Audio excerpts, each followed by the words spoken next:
Hello friends, my name is Harsh. Welcome to my YouTube channel. So friends, आज हम लोग discuss करेंगे HTML elements के बारे में, जो कि बहुत ही इंपॉर्टेंट टॉपिक है।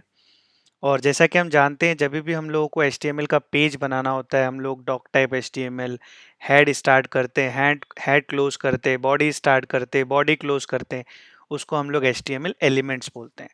तो शुरू करते हैं दोस्तों। सबसे पहले मैं यहाँ पर 03.html बनाऊंगा और इसके अंदर मैंने HTML5 सिलेक्ट किया क्योंकि मुझे HTML5 पेज बनाना है। तो ये जो HTML हम लोगों ने बेसिकली बाय डिफ़ॉल्ट आ रहा है क्योंकि मैंने वहाँ पे HTML5 सिलेक्ट किया। तो ये HTML जो होता है इसी को बोलते हैं एलिमेंट। तो यहाँ पर देखिए HTML element represent the root of the document. इसका मतलब है जो HTML है वो खुद भी एक एलिमेंट है जो शुरू होगा और क्लोज होगा। वैसे ही हेड शुरू हुआ है, हेड क्लोज हुआ है, बॉडी शुरू हुआ है, बॉडी क्लोज हुआ है, टाइटल भी। तो HTML के अंदर जो भी एलिमेंट्स होते हैं बेसिकली उसको हम लोग स्टार्ट और एंड करना मैंडेटरी होता है। स्टार्ट एंड एंड टैग होता है। बट अगर कोई से कुछ टैग ऐसे भी होते हैं जिसके अंदर कुछ कंटेंट नहीं होता, फॉर एग्जांपल ब्रेक है। अब ब्रेक में तो कुछ है ही नहीं, मतलब हम लोग कंटेंट ही नहीं रख सकते ना उसमें, तो उसके लिए हम लोग फिर डायरेक्ट उसको उधर ही क्लोज कर देंगे। तो ठीक है, पहले मैं एक रीडमी फाइल बनाता हूँ और इसके अंदर, क्योंकि यहाँ पर मैं वी एस कोड यूज़ कर रहा हूँ ना, तो मुझे आप देख सकते हैं यहाँ पर ये पूरा डिस्क्राइब भी कर रहा है कि HTML का मतलब क्या है, हेड का मतलब क्या है। तो मैं जस्ट एज अ पॉइंटर दो तीन टैग का डिस्क्रिप्शन लिख देता हूँ, तो थोड़ा आपको भी समझने में इजी होगा कि कैसे वी एस कोड जो है हमें हमारी हेल्प करता है बेसिकली हमको एक्सप्लेन करने में। तो आप यहाँ देख सकते हैं, यहाँ पे लिखा है HTML element represent the root of the HTML documents. तो मैं उसको यहाँ पर डाल देता हूँ। वैसे ही अगर हेड को देखा जाए तो हेड जो है वो मेटा डेटा रिप्रेजेंट करता है, collection of Meta data for the document. तो मैंने यहाँ पर हेड के लिए भी लिख दिया। वैसे ही अगर बॉडी के लिए देखेंगे तो बॉडी क्या करता है, represent the content of the document, मतलब जो भी हम लोगों को कंटेंट डालना है वो आ गया बॉडी में।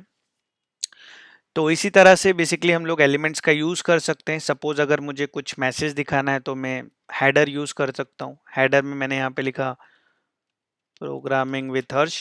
जैसे ही मैं यहाँ पे ब्राउज़र पे जाऊँगा, पहले मैं इसको फॉर्मेट कर लेता हूँ एज अ गुड प्रैक्टिस। और मैं ब्राउज़र पे जाऊँगा तो आप देख सकते हैं यहाँ पर प्रोग्रामिंग विथ हर्ष मैसेज जो है वो डिस्प्ले हो रहा है। तो इवन जो H1 है ये भी एलिमेंट है जो कि सेक्शन हेडिंग को रिप्रेजेंट करता है, H1। वैसे ही हमारे पास H2, H3, H4, H5, H6 है, पैराग्राफ टैग है। काफ़ी सारे टैग्स जो हैं वो बिल्ट इन है हमारे HTML में, because HTML we use to display the data in the browser. तो ऑलरेडी HTML की जो टीम है उन लोगों ने काफ़ी सारे टैग्स बना के रखे हैं।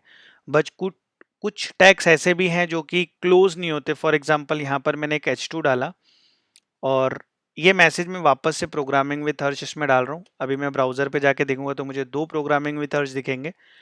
अब मुझे सपोज इसके अंदर एक ब्रेक देना है, तो मैं यहाँ पर बी आर टैग का यूज़ करूंगा। तो आप देखिए यहाँ पर एक ब्रेक आ गया और यहाँ पर ये सेल्फ क्लोजिंग है। बेसिकली इसके अंदर हमको ओपन क्लोज करने की ज़रूरत नहीं है क्योंकि एक तो इसके अंदर कुछ कंटेंट भी नहीं है, तो हम लोग डायरेक्ट ऐसा क्लोज कर सकते हैं। वैसे ही सपोज अगर हमको है हॉरिजॉन्टल लाइन यूज़ करना है तो हम लोग HR दे सकते हैं। तो आप देखिएगा कि यहाँ पे हॉरिजॉन्टल लाइन भी आ जाएगा। तो HTML के अंदर काफ़ी सारे ऐसे टैग होते हैं जो सेल्फ क्लोजिंग होते हैं, मतलब हम लोग उसको स्टार्ट और एंड वहीं कर सकते हैं। लेकिन जिसके अंदर कंटेंट होगा उसके अंदर हम लोग टैग स्टार्ट करेंगे, क्लोज करेंगे। और ये भी मैंडेटरी है कि जब भी ओपन होगा क्लोज करना है। और एज अ गुड प्रैक्टिस हमेशा हमको इसको लोअर केस में लिखना है। लोअर केस में हमेशा लिखना है क्योंकि as a lower case it is always a good practice. Upper case नहीं करना है। अगर आप अपर केस भी करोगे ना चलेगा ये, बट आपको अपर केस नहीं करना है। हमेशा जो है वो लोअर केस ही यूज़ करना है, because it is always a good practice to use the lower case. और हमेशा स्टार्ट होगा तो एंड करना है।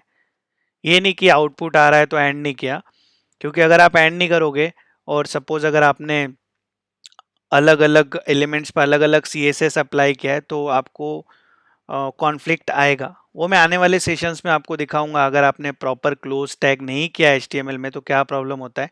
But as a good practice आपको हमेशा क्लोज करना है, एंड टैग हमेशा यूज करना है।